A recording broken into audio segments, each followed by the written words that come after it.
fried egg, one of the most common of round wreckers, can be turned into an easy out on the green shot and have you putting for par. The problem here is you're likely treating this shot like any other bunker shot, using the same key concepts that provide you success in regular bunkers won't save you in a buried shot situation. Let's get you up to speed with what adjustments you need to make to be successful when hitting a fried egg.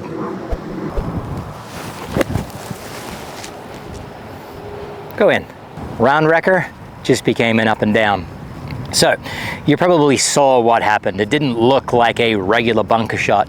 And that's how any person would turn this buried bunker lie, particularly when it's on the flat surface in the bunker, into a round wrecker, by not understanding that there are different challenges posed when that ball is buried, when it's augered into the sand.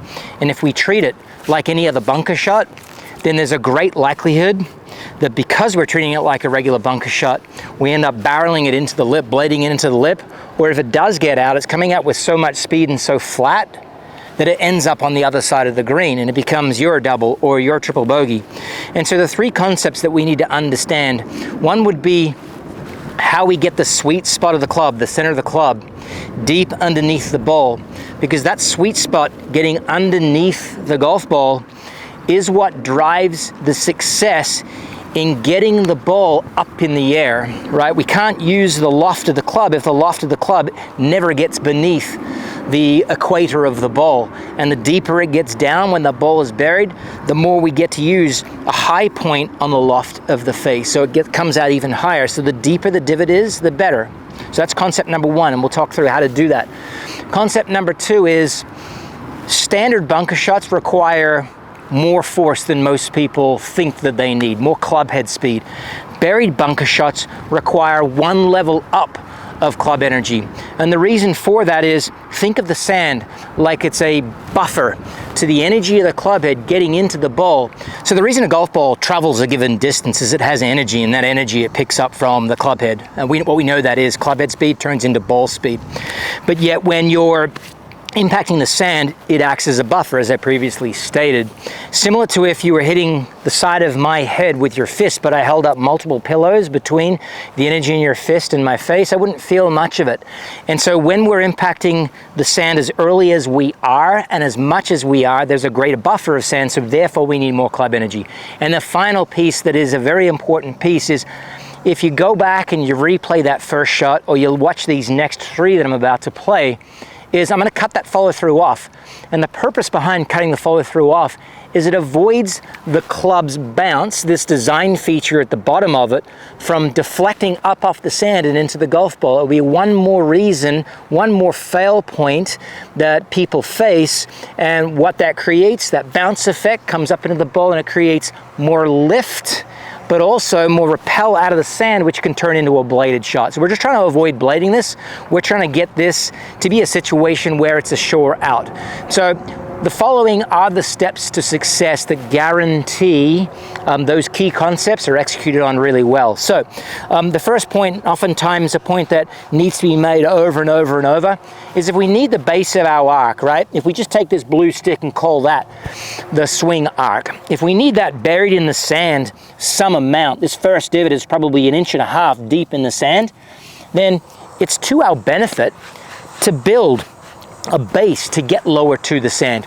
In addition, what is to our benefit is getting a nice deep knee flex. So the lower we can get, I'm not talking about forward bend from our waist, I'm talking about almost riding the posture elevated down like you're trying to find a bench behind you here.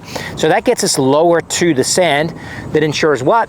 That divot is going to be nice and deep. We're going to get the center of the club in all likelihood underneath the golf ball. In terms of alignment, I would say relatively square to slightly left of target.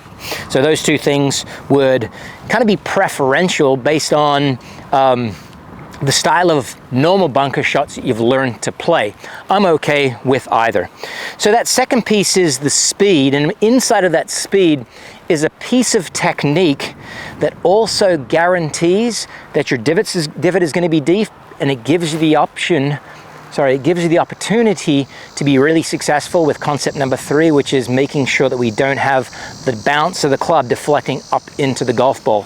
So how do we create speed in a swing? We create motion. We create motion with our body, we create motion with our hands, but importantly in a buried bunker shot, we need to create motion through our wrists. So we need an abrupt hinge, which is what these white sticks set up about 15 inches behind these golf balls. These next 2 buried lies are for. They're to incentivize me to lift the club head up abruptly, more so than swing my hand path up. So I want to create a lot of abrupt vertical lever. You can see that from the down target line camera. I feel like I'm almost swinging the club head up in front of my collarbone, never behind my shoulder. So in front of my shoulder, not through or behind my shoulder. So that abrupt vertical plane then allows me to thump down. Now I'm going to thump down about 1 inch to 2 inches behind the back edge of this ball, and sometimes that fried egg displaces sand and you'll see a ring around the golf ball. At the back edge of that ring generally is where you want to enter. Now another factor in setup that I failed to mention is you can play this shot with a lofted face. I'll demonstrate lofted first and then I'll turn the loft in.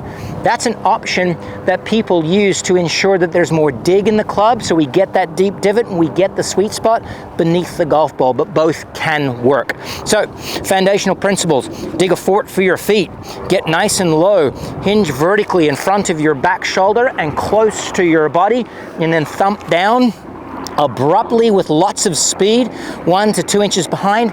And then that last piece, we're going to kill motion. We're going to feel like we're leaving the club head in the sand. Okay, ball 2. Let's see if it gets as close as ball number 1.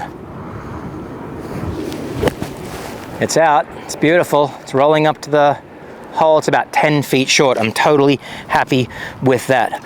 Ball number 2. It's a wash, rinse, and repeat. Fort for the feet. Okay, so we're going to hit this one with a lofted face now.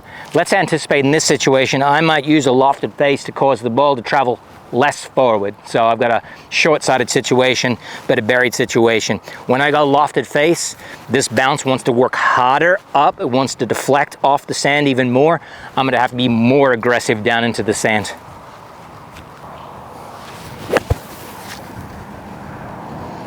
Okay, came out hard. I was right. That sand wanted to deflect my club up. It got to pin high, but I was anticipating that one coming out a whole lot shorter. It can work. Now, finally, got an extreme upslope. Our ball's buried in the slope. The one modification we're going to make here is we're going to have a lot of pressure on our downhill leg. The ball's still center back in our stance, and I'm going to use this leading edge. I don't need loft on the face now. I'm going to use the leading edge to dig in right behind it, and I'm going to thump, and it's going to come up pretty vertically. Let's give it a shot.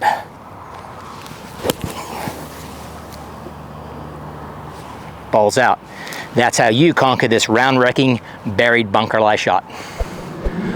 With the adjustments that we just covered, you can take that sad face when you see that buried lie and turn that frown upside down, because you now have a surefire way to get the ball under the green, giving yourself that all-important round-saving par.